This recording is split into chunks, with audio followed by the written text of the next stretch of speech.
Flashback.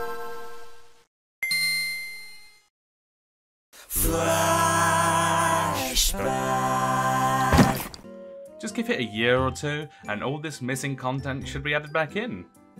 Kinda sounds like another PC game I was looking forward to. But that's a topic for another review. The next one. Man, alongside Counter-Strike 2, this was one of the most exciting PC releases of 2023 for me. They were even releasing around the same time. What happened? What happened with...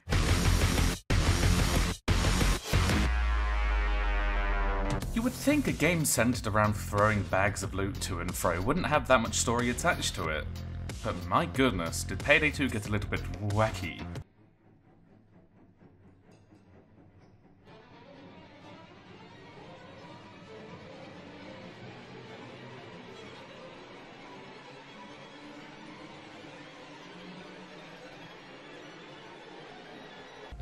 It also had an equally as wacky ending that actually wrapped up everything very nicely. All the heisters quit to enjoy their wealth they collected over the years in their retirement. So how the hell have we found ourselves at 3, you ask? Well, if anything, the story so far has just been the prologue. Like, 10 years after the events of Payday 2, all of the heisters have their assets frozen, so Shade, the Bane replacement for Payday 3, assembles the original 4 heisters, Joy for some reason, and a new heister called Pearl, some New York City antics to find out who was behind the cyber attack. Going through the original 8 available heists will take down a couple of bad guys, including this dude from the original Payday, to reveal at the end it was all orchestrated by an evil big bad that we will have to see who they are and what they will do later on through DLC and updates. The heists are laid out in order of the story, with a cutscene before and after you complete it, which I think is pretty cool actually. The gameplay at its core is a heavily modified version of Payday 2. Where going loud in Payday 2 feels more fast-paced and arcadey, Payday 3 feels a bit heavier and more realistic. Less enemies, but they hit a bit harder. Still the same bag-hauling simulator though. Stealth got a major upgrade in my opinion. Payday the 3rd introduced a lot of new stealth mechanics such as lockpicking, cutting glass, different security levels in different areas, detaining, taking human body shields, and giving the player an infinite amount of hand ties. All of which are pretty baller additions. I'm not sure if they're going to make any stealth-only heists in the future, as all of the new heists in the game as of right now are available in both loud and stealth. However, if it does happen, well, that would be just swell jolly good. With the changes to the loadout, it means you can try to stealth the objectives for as long as you can, but if you mess it up, you have the option to go loud. Rather than in Payday 2, where the stealth build meant that if you mess up once, you'd have to restart 40 minutes of heisting. The difficulties have also been adjusted for the better, as Overkill is back to being the hardest difficulty like it used to be in the good old days before Payday 2's shitty launch. And instead of giving enemies more health, the placement and the amount of enemies is adjusted instead, meaning that unlike Payday 2, some guns just don't become unusable at higher difficulties. Alright, that's all the pleasantries out of the way. Now let's talk about the many problems. Remember earlier when I said Payday 2 felt more arcadey? Part of that was because of the unlockable skills and the ability to mix skill trees together, making these creative builds that can suit any desired playstyle. We had so much cool shit, man. We had dodge builds that focus on having no armor and the chance to take no damage, the Joker build that focused on converting enemies to fight for you, and my personal favorite, Grinder. No, not that Grinder. You fucking... I hate you! I fucking hate you! Now it's just a generic attack, defense, and speed upgrade. Very little actually changes how you play, so everything feels extremely samey. Then there's the progression system. If you've already played a bit of Payday 3, you probably just shuddered in fear by the mere mention of that. Instead of the system used in Payday 2 where your level was tied to level completion and the amount of loot you collected, you know, loot collecting game. The team at Starbreeze decided to make the progression system of Payday 3 be tied to achievement-like challenges. Slide a certain amount of meters, get 500 kills with one weapon type, etc. As for why they decided to make this change, my guess is that they are fucking stupid. What's that? You've just completed an hour-long heist with your favourite weapon on a level you'd already completed because we forgot to add more than 8 heists at launch. My bad, you don't get any XP because you didn't complete your shoot 17 bulldozers in the nutsack challenge. Teehee. Oh, and good luck knowing what challenges you have left to complete because it will either not tell you, or will tell you only on the main menu, and it will show you one you've already completed. I think this might be the single biggest issue affecting the game, and once they have slightly adjusted it already, and they pledge to completely remove this system, I don't know man, I think the damage has already been done. Your deployables consist of the usual medic bag, ammo bag, and armor bag? What the fuck, this wasn't in 2. Now, at first, I was a bit hesitant towards the use of the armor system, as I thought it was fine in Payday 2. The trade-off between speed and defense is good. There were very nice options to suit different builds. But, now that I've had a good old go with the new armor chunk system, I have to admit, yeah, it fucking sucks. Managing health was enough. In Payday 2, letting your armor regen and cover before busting out to mow down enemies was peak action content. But now there's just another health meter to maintain. It's tedious, and it takes away resource space from health kits or extra ammo. What, next you want me to mod in a temperature gauge? Hunger meter? Weapon durability? Prick. The available weapons are good. There's a pretty decent collection that covers a wide range of weapon types. Despite mentioning the difficulty changes help each gun to not shift out of the meta and higher difficulties earlier, that doesn't stop some guns from just being shit.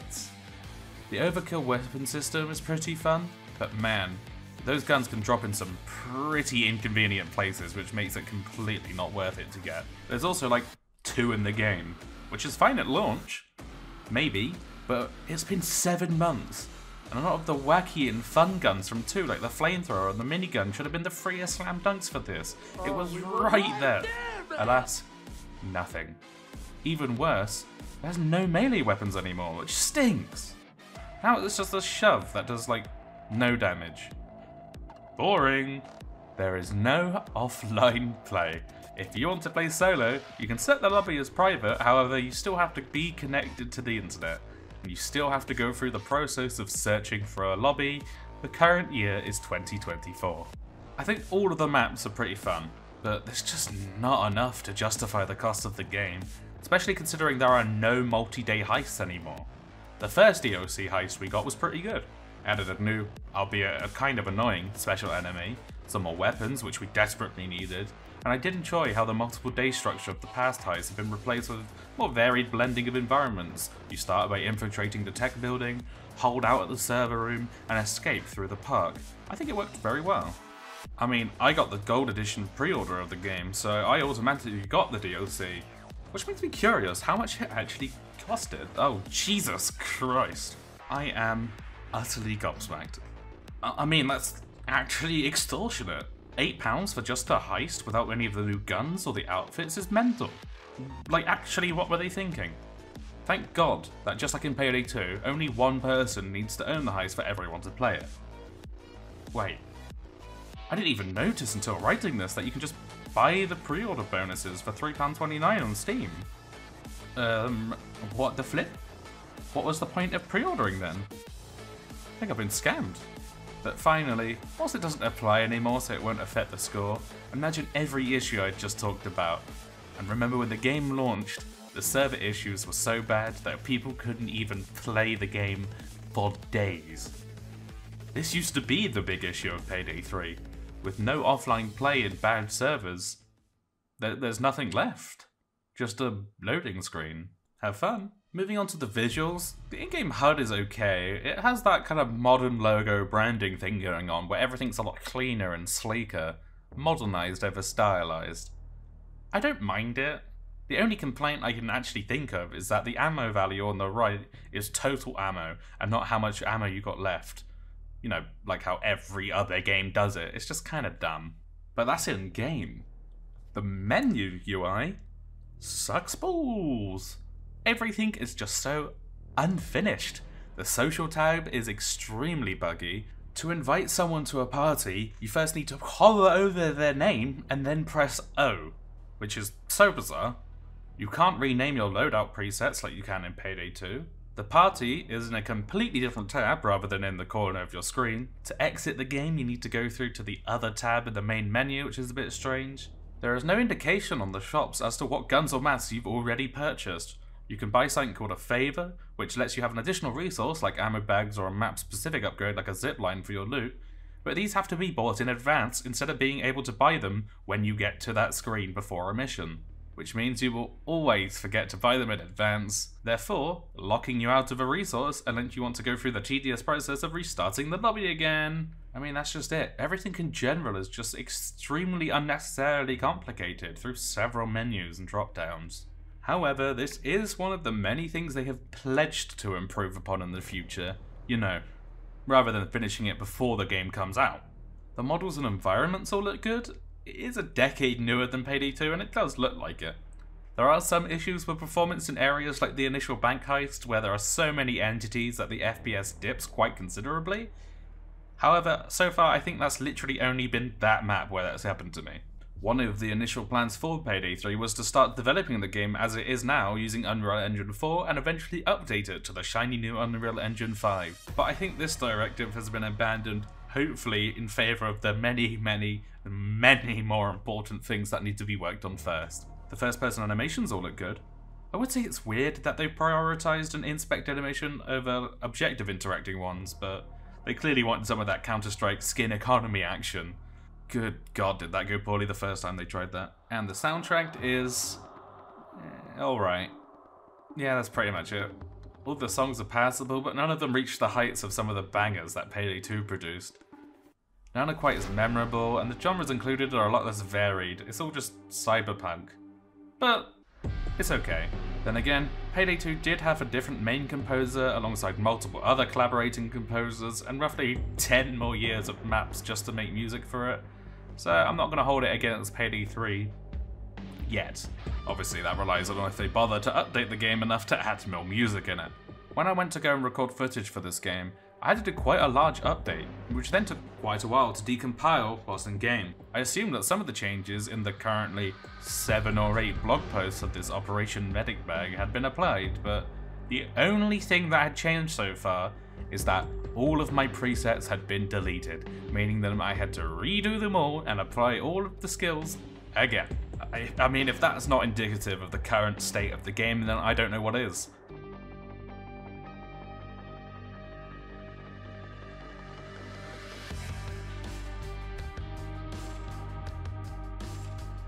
And that's great.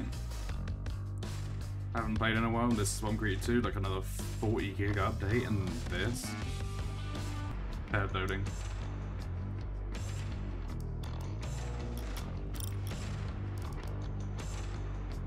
Why is it?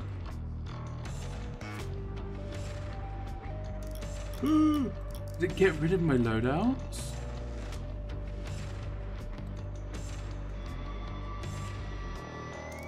No fucking shit. Oh dude, I can't believe I gotta redo all this shit, man. I can't remember what I had on. It hurts because I really wanted to like Payday 3. I really do think that if some of these changes were implemented quicker, and some of these stupid business decisions weren't made, it could have been something really special.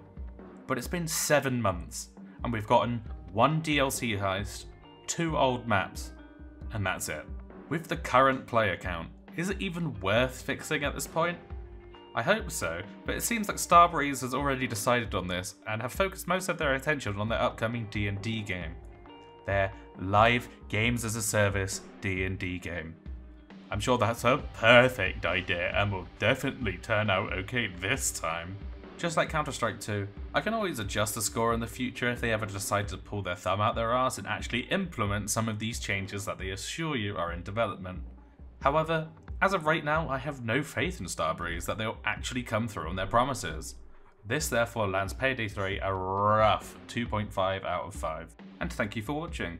I tend to write scripts for some of these reviews way in advance to when the actual video comes out. But luckily for this one, nothing changed in that time frame. I can only pray that a Cyberpunk 2077 level comeback is on the horizon. I would appreciate a follow on other whimsical platforms that you can find in the description, such as Twitch, Twitter, Discord, and oh yeah, my most recent TikTok is quite fitting.